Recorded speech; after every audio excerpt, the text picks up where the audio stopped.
Good morning everyone. So andito ko ngayon sa labas ng private beach na pinagtatrabahuan ko. So ayan po. So ayan po yung loob ng aking pinagpartayman dito sa Europe. Napakaganda po rito. Tahimik na tahimik talaga. Para kung ano man sa probinsya sa Leyte, ganoon din po rito. So ayan po. Iikot ko kayo dito. So ayan. So ituturo ko ngayon sa loob ng bahay ng private beach ng amo ko dito. So let's go mo dito sa pagpasok mo sa bahay na to sa entrance. Dito po yung lalagyan mo. May isang room dito na yan. Isang room yan kung may mga bisita sila kamag-anak dito. Hindi ko alam kung may bayad. So ayan.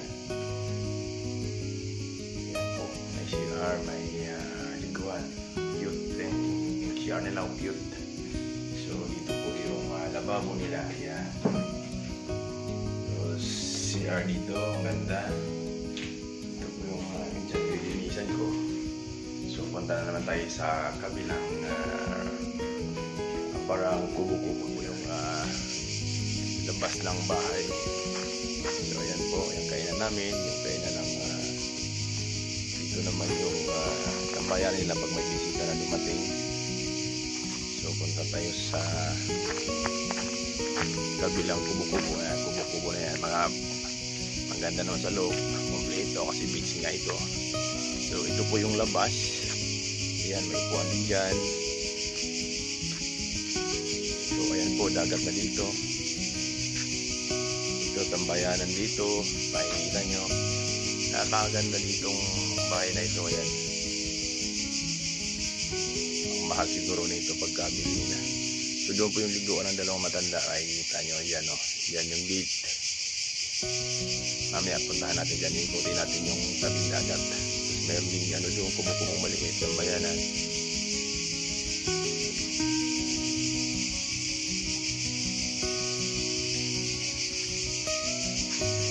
Tapos, pasok tayo dito sa loob ng kubo-kubo. So, dito ngayon wala ng tao kasi bumalik na sa Amerika yung anak lang lalaki. Kaya umaga nagising. So, ayan, medyo maraming basura. Yan yung toilet. Dito naman yung sala nila. Ayan. Sala, tulugan. So, yung mga kasama yung shota yung Russian. So dito po sila tutulog. So ayan, medyo magulo kasi nga dito sila na bakasyon, isang linggo sila dito. So, kaya nandito ako kasi sila nilulutuan ko. So punta naman tayo sa kabila. So dito naman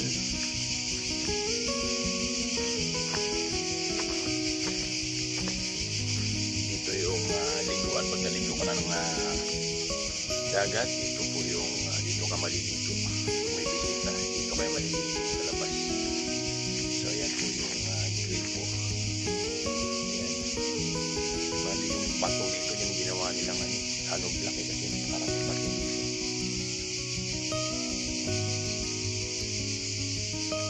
Ayan sa loob pa. So dito kami kumakain.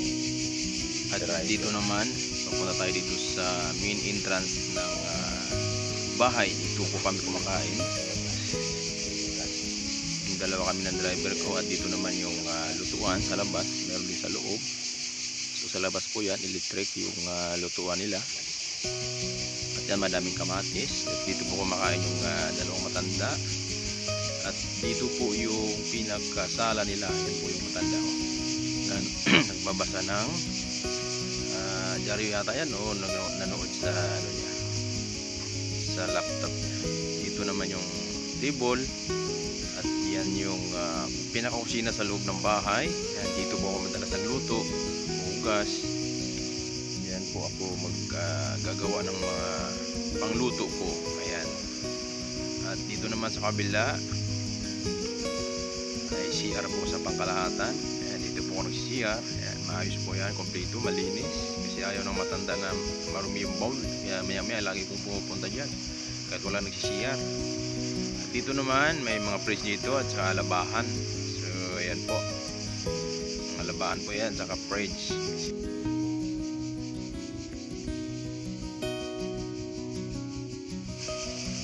At dito naman sa harap mismo ng bahay, sa harap mismo ng dagat yan. Ayan po, paikot yan. So hindi po nila ginawa ng swimming pool.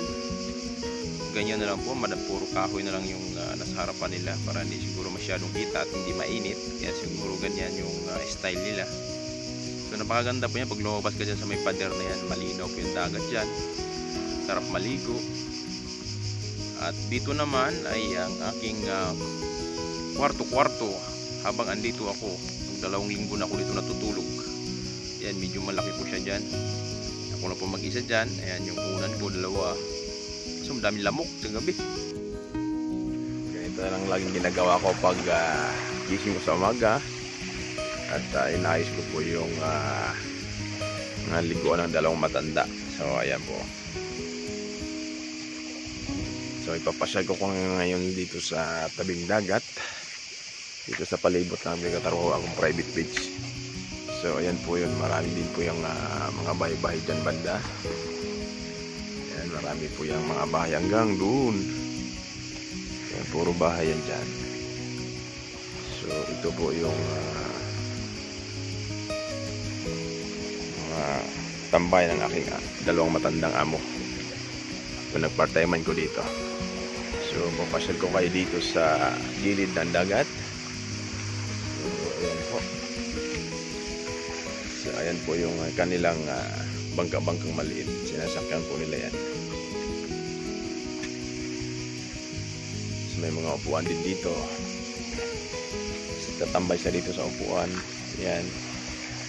Tapos dito naman sa tabing dagat tayo. Diyan po banda ay wala po mga bahay dyan. Ewan ko ba't walang bahay. Bawal daw. So dito tayo sa tabing dagat. Papasyal ko kayo paikot hanggang doon sa kabila. So ayan po yung tabing dagat dito. So bali yung dagat nila dito ay karamihan ay hindi na po binabago. Kung ano yung mga nakaraang dagat nila, yung nature nila, yun na po yun. Yun ang kagandahan dito, hindi na binabago. Hindi guys sa Pilipinas na pinapaganda nila, tapos may mga tikit-tikit, entrance. Dito walang entrance, mga beach dito. Ang babayaran mo lang dito ay apartment. So ayan po may mga bato, mga sinaunang bato pa ito. Ayan ang mga bato rito. Hindi na po nila binago yan.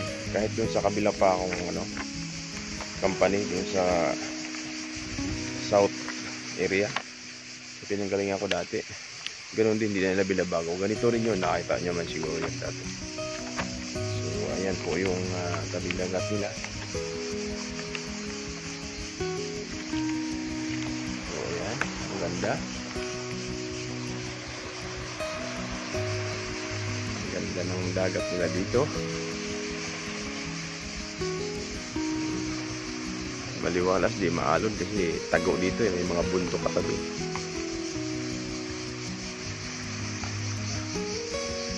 Tapos dito naman yung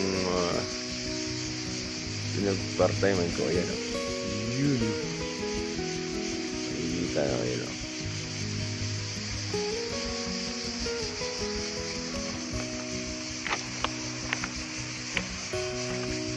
Dito naman tayo sa kabila. Ayan, mga bato-bato dito. Puro bato talaga dito kasi hindi na binago. Ayan o.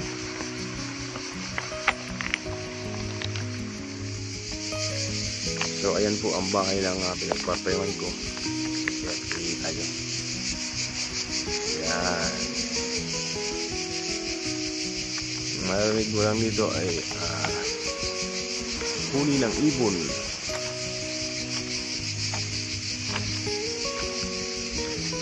Ibon, yung gangis pala sa Bisaya, gangis.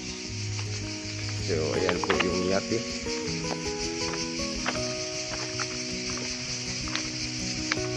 Yan yung ating dumating kagabi. Ayan, pati yung isa yun, dalawa sila kagabi dumating. Gabi na siguro dumating yan kasi nung naligo ako dito mga alas 7, wala pa yan sila.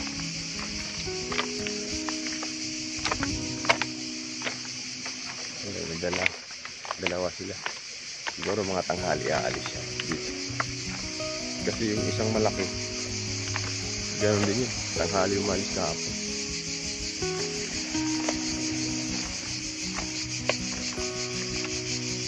Ayan, mainit dito. Summer ngayon, August, September, magsisimula na naman yung taglamig.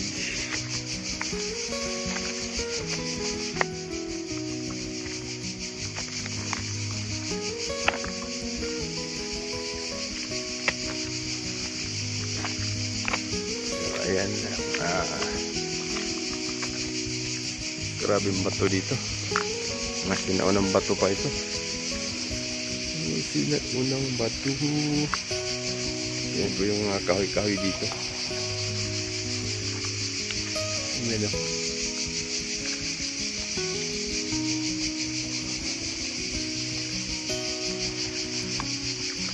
Ayan po. Grabe yung bato dito. Nung panahon pa siguro ito nung ginawa yung dagat na lupa. Ayun, daming gangis dito. Daming gangis. Mga gangis sa marigo dito. Wala rin masyadong ibon dito. Yung ibon lang, yung ibon sa dagat na malaki. May mga nagising.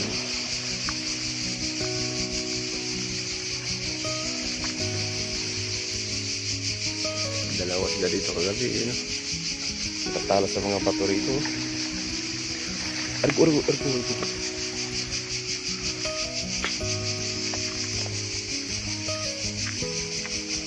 ganda ng yati. Ayan yati, oh. Parang kabayan yun. Yung dyan, ah. Yung tanong natin.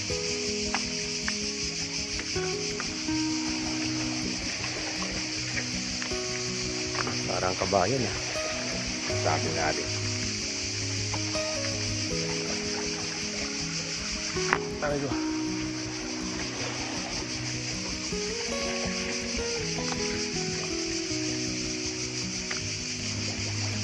Sana kabayan. Para kausap natin.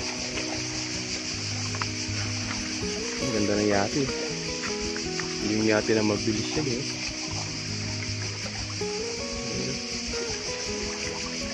Sa kabila, ang ganda rin. Ang ganda po ng yati dito. Dalawa. Dito sila natulog na gabi. Pareho sila yung bakante sa ilalim. Tingnan niyo po, ang ganda ng yati. Tingnan mo yung tubig dito. Ang ganda, ang linaw. Ang lalim pati.